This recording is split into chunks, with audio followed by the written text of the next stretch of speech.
Hi there, and thank you for joining us on the Overcomers Overcoming podcast. We feature those who are in the process of overcoming or have overcome any type of life encounter, life obstacle that at the time seemed to be almost insurmountable. With this podcast, we have three objectives in mind. Our first objective is we want you to know with a confident resolve you are not alone.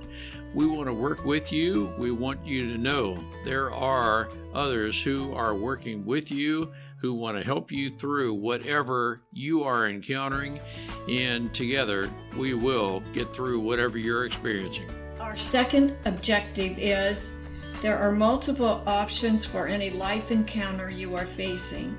We want to help you develop a resolve that there are various options and solutions to any life dilemma. Our third objective is to help you with critical thinking skills.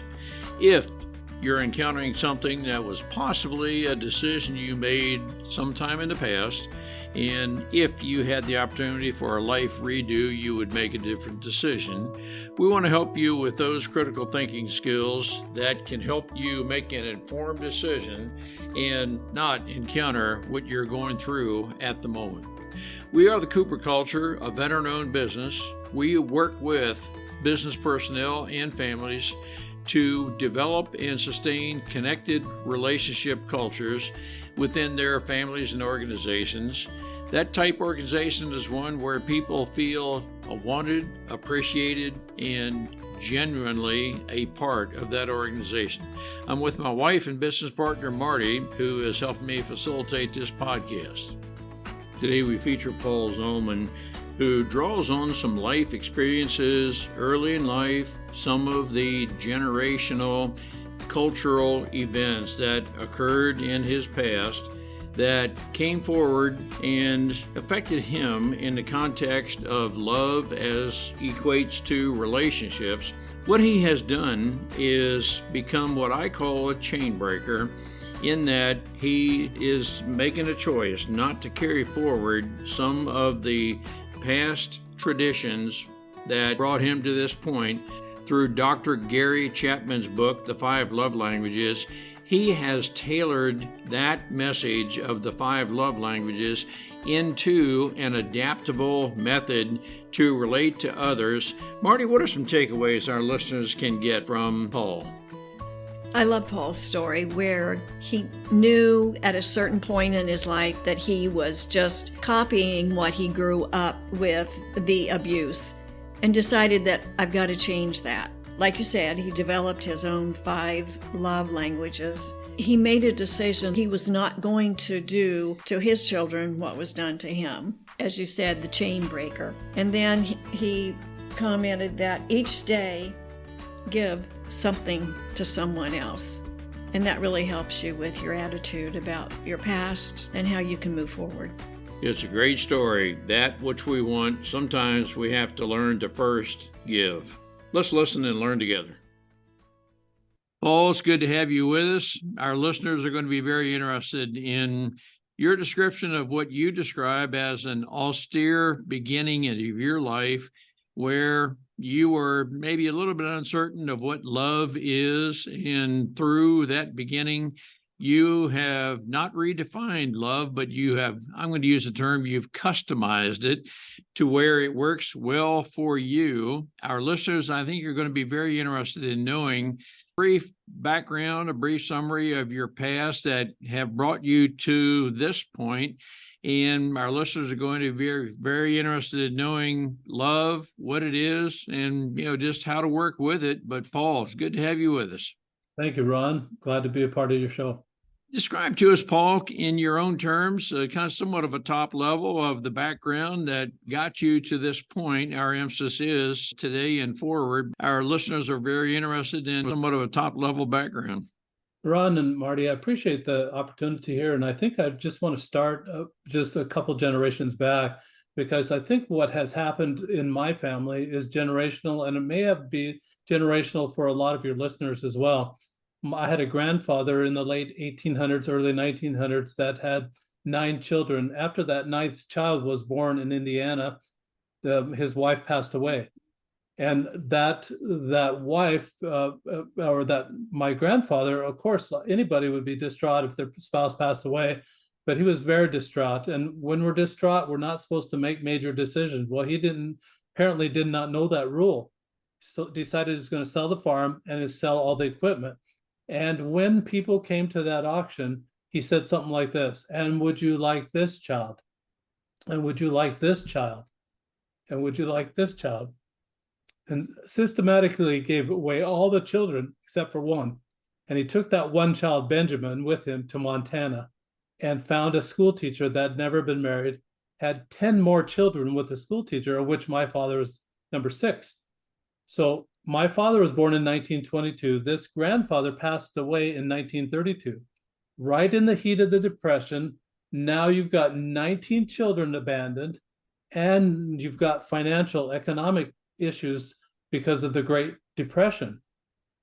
Couple that together and think of all the other pressures that they might have had because of the bad decisions that grandfather had made to do all that. And then you've got kind of where the roots of my family came from.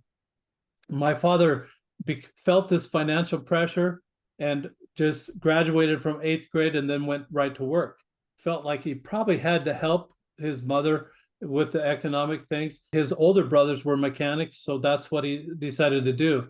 Became a diesel mechanic and then transferred to become a truck driver. And that's what I knew of him as growing up. As a truck driver, he'd come home every Friday night. And he kind of toned it down. He did not have 19 children. I'm number 10 of 11. He only had 11. So I'm number 10. And so as number 10, I'm way down the line. And you can imagine all my older brothers, older siblings would make decisions like I was the remote control back in the day. That my brothers or sister would tell me, go change the channel on the TV. And I'd have to walk up to the TV and turn the dial to whatever channel they want. I was the real live remote control of the day. Well, my father, when he'd come home on Friday every week, he would absolutely, without fail, take my mother out on a date. And I love that about my father. I don't remember a day or a Friday that he ever missed taking my mother out on a date. It was a great thing that he did and a great example. I haven't even been able to follow that example. I can't imagine how he did it. But anyway, I love that. But he wasn't very creative about the date. Ron and Marty, he always took her to the Maverick Bar, and it was always a discussion over alcohol. And so as I was never there, but I can imagine my mother telling my father at the time, starting with the oldest child and going to systematically down to the youngest, my father's getting upset because these older brothers, they're doing stuff and they're like little puppies, they're wrestling and they're how puppies will paw each other when they're wrestling and they'll just roll around like that. And they're breaking arms and they're doing that sort of thing. And my father's getting annoyed because, his temperature's rising. Now he gets annoyed, and then he gets to number 10. My mom gets to number 10. And I feel like I got a lot of the wrath of my father in that way, that I either got the belt or a very severe spanking. I never looked forward to the weekends because it always happened on Friday. It was after the date, and then he'd come home and then that's when we get the punishment. Sometimes it wasn't that way. Sometimes it was nice. Sometimes it was amicable that we were able to spend time together. But when he took me on a date or when he spent time with me, he also took me to the Maverick Bar. I learned how to shoot pool, and I hated the contaminated 7-Up. It came out of this little nozzle thing that had like 11 or 12 buttons on it, and alcohol came through that nozzle, and soda pop came through all the same nozzle. The 7-Up totally tasted contaminated. I didn't like the 7-Up, but I loved learning how to play pool. Anyway, that's kind of the picture of what happened. I remember just one time getting spanked so hard that my rear end was black and blue for about 3 weeks. So it was really severe in that type of punishment that we got. I didn't know what to do. I didn't know who to call. It's like Ghostbusters. Who are you going to call? And it was just it was that kind of situation. We didn't have the network of people to call that we've got today. So I thought it was just a family issue. We keep it within the family and it stays right there. And so nobody was called. At age 17, I decided I had enough. I'm out of here. I had went to work myself and had a car. It was after my junior year of high school that I moved away from home, and I moved in with my brother. And my brother's was a father. He had a couple of children at the time, and he was really trying to be a very good father. Except that he had this problem that he'd be annoyed, he'd be annoyed, and then he'd flash. And then I started dating and get married, and I realized I had the same problem, and I felt like it's a generational thing that was happening here, Ron and Marty, that it was being passed on from we learned from what our parents teach us that way. And I thought enough is enough. I said to myself, I don't want to be angry. And that's kind of a double negative sentence. And so double negatives only work in math. That if you multiply two negative numbers, then you get a positive. It doesn't work in relationships. And I found that out. So at age 35, I decide, I think I'm responsible now for my own actions, because up until that time, I was blaming my father for all social awkwardness. If you get mad in public, it's like tearing up a little piece of paper into tiny bits, throwing it to the wind. Now go collect all those pieces. How are you going to do that? How are you going to get all that anger back from that you just sent out? And it was having a really hard time trying to do that. It was same thing with the family. And I believe that anger actually was contributory to the demise of my first marriage. It wasn't all of it, but it was part of that, the demise of my first marriage. I toned it down from my father. I only had 8 children, just so you know. So 19 to 11 to 8, my children only have 3. I don't understand that. I don't understand what's going on there, Ron and Marty. You probably have grandchildren yourself. I'd like to have more.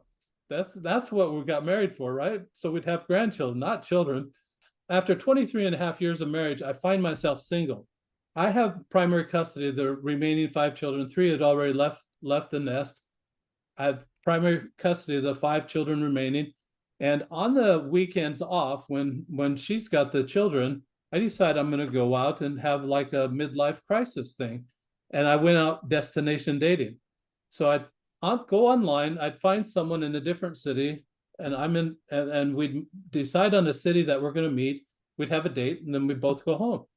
And I did that for about a year and a half. And I went to Atlanta, Georgia, and Charlotte, North Carolina, Columbia, South Carolina, Daytona Beach, Jacksonville, Nashville, Kansas City, New York City, Salt Lake City, Phoenix, Las Vegas, Cabo San Lucas. I went all these places for destination dates.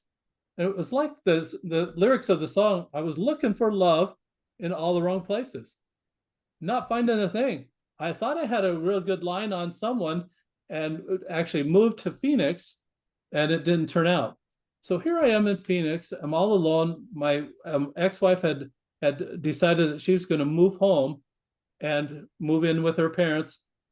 And so she wanted the remaining 3 children.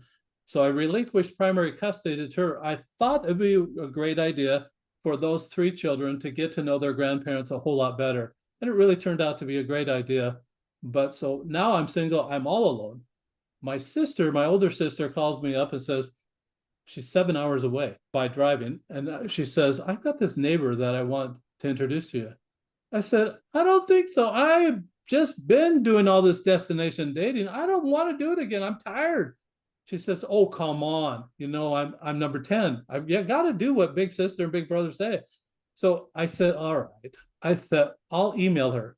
What kind of relationship can you develop email? And it turned out actually that it turned out quite well.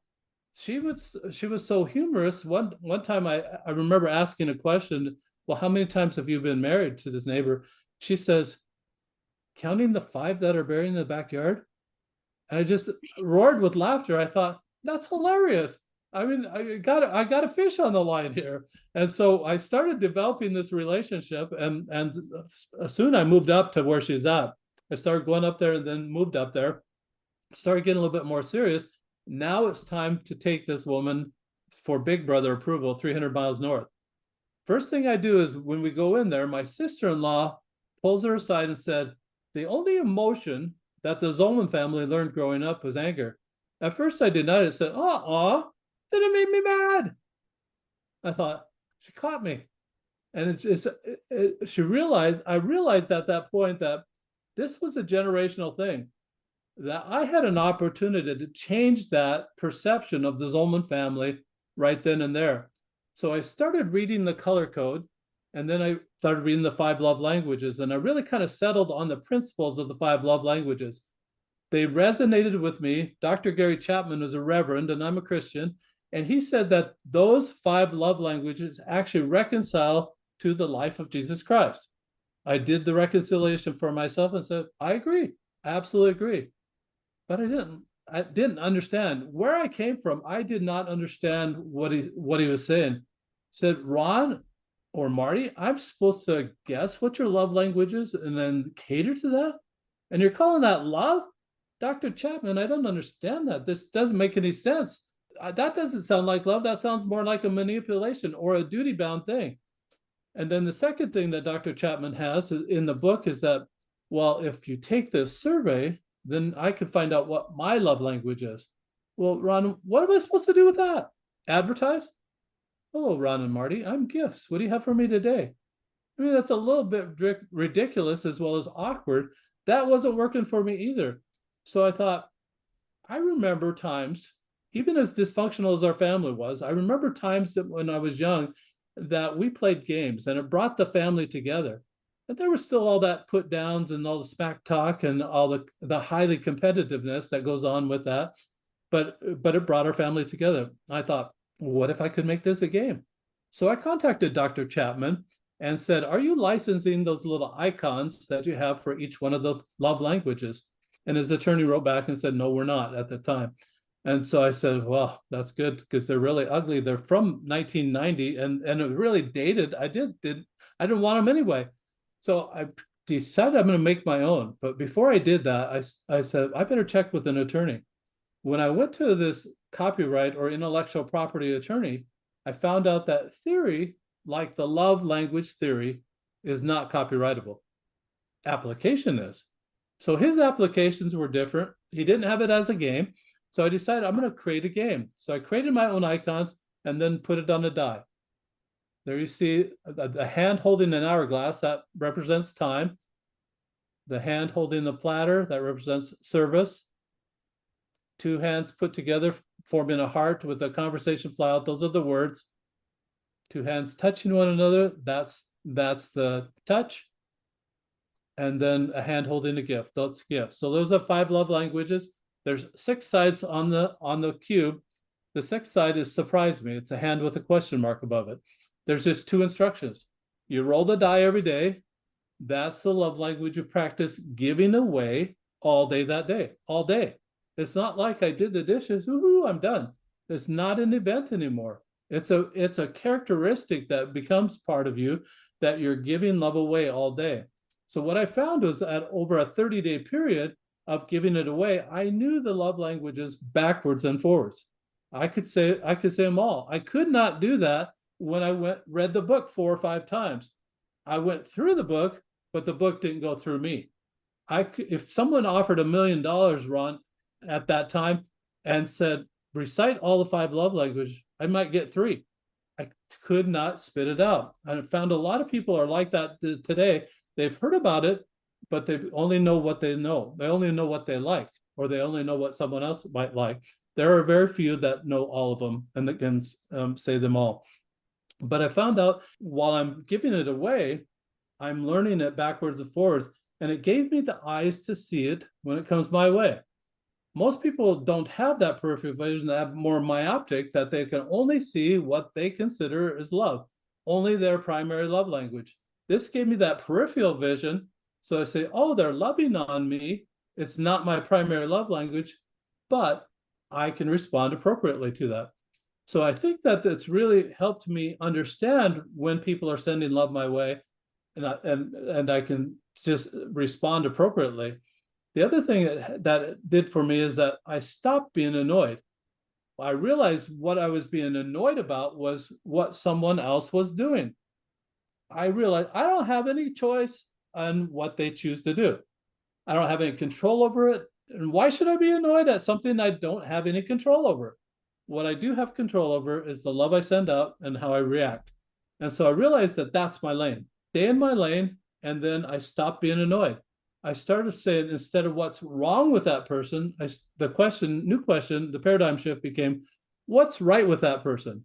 What can I love about that person? And that's kind of where I'm at today. Paul, that's great. Several topics, several thoughts actually come to mind. One, we're all a product of, or at least affected by, generational culture to a degree. Your grandfather, followed by your father, then you. You could have easily said, and maybe in hindsight, you would say, well, that's all I knew. That was the culture. That was the family we were raised. But then there was a time in your life, Paul, I'm processing, reading into what you're saying, is I don't want to continue being what I was. I don't want to continue the family culture. I call that being a chain breaker. And you decided to just make the decision that we're not going to continue doing what's been done in the past. I, Paul, am going to make a cultural change, a mindset change, and so forth.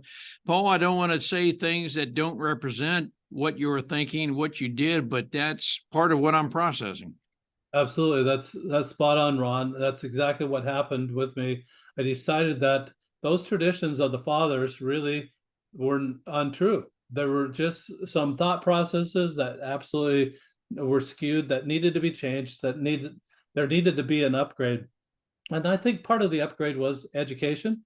That, my father graduated from 8th grade. My older brother that I went to live with, actually was the first college graduate in our whole family, all the way back. And I don't even know if my grandmother, that was a school teacher, don't know that she had a full college education that way either. So I think it's educational. I think it's the choice as well.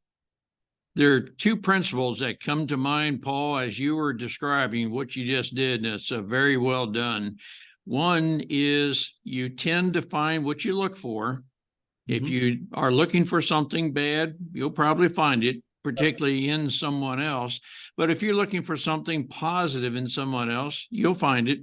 And the other thing is sometimes, and it's taken me a while to learn this, what you want, sometimes you need to learn how to give first. And when you learn how to give love, you can get it in return. And there's sometimes we have to overcome the mindset, well, I haven't been loved, and I have been mistreated, all these kinds of things. But I think, Paul, it's a mindset shift the part of that mindset shift is we have to rise above. Did any of that, what I just said, apply to you? And everybody's different. Absolutely. Thank you, Ron. That's a great question. I think what I realized that through this whole process, Ron, Marty, is that it's not about me, and it's not about my love language. When I read the book, direction was really a problem for me. I didn't understand. Well, was that toward me? Or was that something I'm sending this out so I can get something? It sounded more like a transaction, because people sending out their primary love language in hopes that it's coming right back to them, that's reciprocity. And to me, that's a transaction. That's still not love. Well, what if I tell somebody how to love me? Then what happens? Well, it's more duty bound then in that way. And then you get to the unintentional pity party that Dr. Chapman made. He said, well, I told you how to love me. How come you're not doing it? And it's just, I did not even want to go that direction at all. So that really, really helped me stay out of that. It really helped me stay with just what it's all about them. And it's really about helping make somebody's day. Number one, I felt paid, so to speak, felt paid or rewarded when I helped someone be happy. As I'm rolling the die and practicing that love language, I'm watching for people to light up. When they light up, bingo. It's either their primary or a secondary love language, but it's something that they like. They really like it because they light up. Their eyes go wide. They just get surprised. They get this happy look on their face. They're lighting up. And I'm watching for that. So no longer do I have to pause the relationship, say, excuse me, could you take this survey so I know how to love you? Use your observation skills. That's what this is all about. I think a part of this, Marty and I have each read Dr. Chapman's book, The Five Love Languages. We're attuned to our respective love languages. I think a part of this is learning to adapt to each other. And Marty and I are all about connected relationships. When I say connected, I'm talking about meaningful relationship, not necessarily one where you intend to date or anything like that, but it's a meaningful relationship. Let's put it at least that way. And in that context, if we have a mindset and a heart, we want to adapt to other people, we know what to be aware of, what are the positive attributes of the person with whom we're communicating. And I think, Paul, at least for Marty and me, we try to learn to adapt not only to each other, but to others when we're listening for and we know what to be aware of. That's some of what we're about, but that's some of my application of the love language book. Absolutely. And I think that to just expand it, the love language book, the five love languages by Dr. Chapman, is really more about romantic relationships rather than any other kind of relationships. And I only say that because he talks about a lot about having a significant other to practice this with. Well, I created this when I was single, and I'm going through this time in my life while I'm single, and I have nobody that's significant other at the time. So I decide, well, I'll just do it to everybody. So I'm saying some compliment to the store clerk. Wow, you scanned my things so rapidly. How did you do that so fast? Or something like that, something genuine, or talk about their hair, or talk about something that you can see that's so genuine that they actually feel love at the moment. And you're watching for those people to light up. And it really is to everyone. That I don't know anyone, Ron and Marty, not anyone, that is with their significant other 24/7. So what that translated to me was that, Dr. Chapman, you've developed a part-time job. I want to make this a full-time job. I want to make it a full-time vocation. I want that characteristic of being able to send love out all day long. And so that's kind of the tack that I took. As I'm single, I did it to everybody. And that's what I'm suggesting now, that this is really something, a human decency that really, really needs to be sent out to everyone. Let's reduce the road rage. Let's reduce all the rage out there and start loving, watching for those things that are right about people. I'm going to try to process what you said, and we all agree that Dr. Chapman's book, The Five Love Languages, is about intimate relationship, marriages, and that kind of relationship. But I think, Paul, what you're saying is, and again, I want you to correct me if I'm not interpreting correctly what you're saying, we can adapt the love language book to reduce what I think is a lot of hate that is around our globe right now. And sometimes people seem to be looking for reasons to dislike other people. But if we apply the aspects of the love language, we're able to find the good in other people. And again, I don't want to misinterpret what you're saying, misapply it, but that's some of what I think, that's how I'm applying what you're saying. Absolutely, Ron and Marty. That's exactly what I'm saying, that this does apply. Just think of this. If you put this in the school system, and every day the school teacher at the beginning of the classroom, I'm talking K through 6 because they're more in a kind of a test situation where they're in the same class at the beginning of the day that they are at the end of the day. So you put this in the test situation, takes 2 seconds to roll the die, maybe 30 seconds, maybe 45 seconds for a teacher to say, now class, this is the type of behavior we're watching for that day. In that, at the end of the day is the last 10 to 15 minutes of the day is really non-productive. I've talked to teachers around the world. The kids are antsy. They've been there all day long. Their brain is fried. They can't learn a darn thing more. And they know that, and the teacher knows that. And so it's playtime or it's just downtime.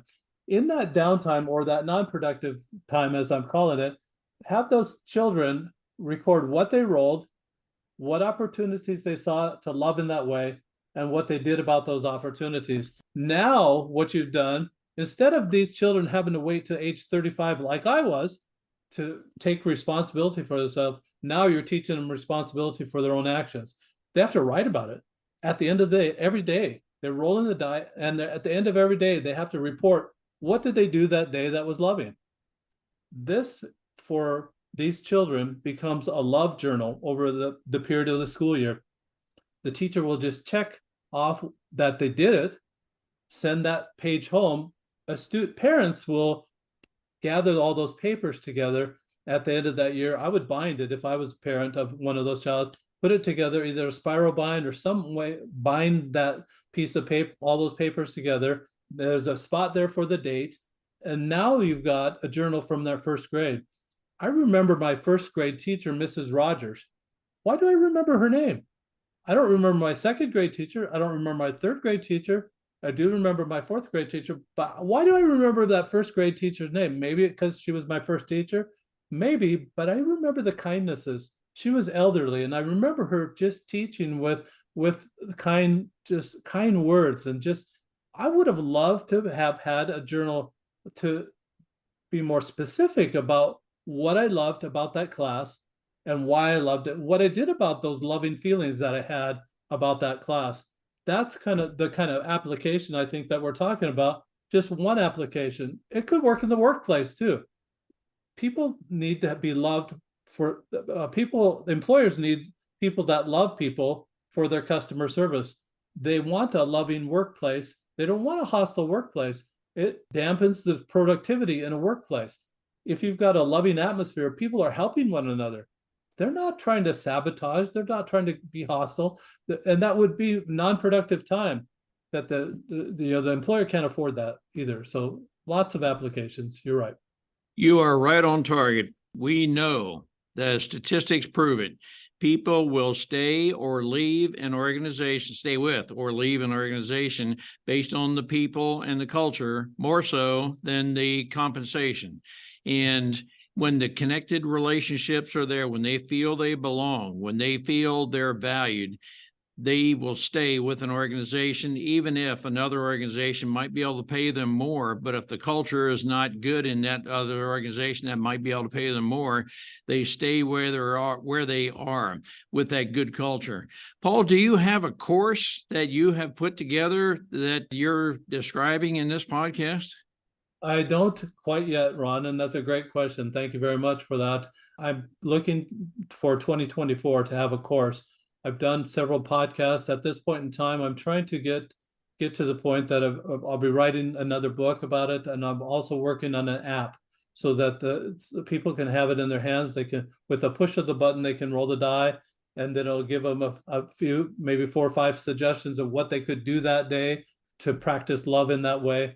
It might give them a quote from a famous person about love, maybe a scripture about love. So I'm working on the app right now, and then after those 2 projects of the book and the app are done, then I'm going to go into the coaching and prepare some courses that way. But it's great. The other day, just to what you just said about the workplace, the other day I heard a quote that somebody said that you don't really quit a job, you quit management. Even if the job is great, if the management is so bad that it just becomes oppressive, you're going to want to leave that job. Let's change that. We can change that up, and let's teach these people in the workplace how to love one another. I think you have a great future, Paul. This is what needs to be taught with leadership. This is what needs to be taught to have connected relationships. And it applies across the board, whether it's a relationship where you're hoping to have a lifetime mate, or whether it's in the workplace. No matter where it is, there's application across the spectrum of relationships with what you're talking about. We look forward to following your progress. We look forward to advocating exactly what you're doing, Paul, scripturally based. This is what God is all about. The first commandment, the greatest of which is to love. And when we learn how to do that, we're going to be able to turn around a lot of the hate that is endemic in our country. Absolutely. I appreciate that, Ron. Thank you very much. Well, Paul, on behalf of our listeners, I want to thank you for the work you're doing, and we will do everything we can to advocate, collaborate with you. This is exactly what our country needs, and you are on the right track. Thank you so much. Thank you. Thanks, Ron and Marty. It's been a pleasure to be with you today. We appreciate having the opportunity to share our and our guests' life's experiences with you. The Cooper culture advances organizations to achieve and sustain high retention rates, connected communication, and trust through personality insights and principled leadership. You can contact us at our website, thecooperculture.com, and you can contact us directly at ron@thecooperculture.com or Marty, M-A-R-T-Y, at thecooperculture.com.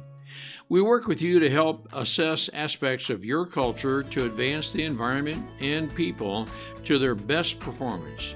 We do that through our staff of certified personal performance coaches, leadership trainers, keynote speakers, and disc personality behavior experts.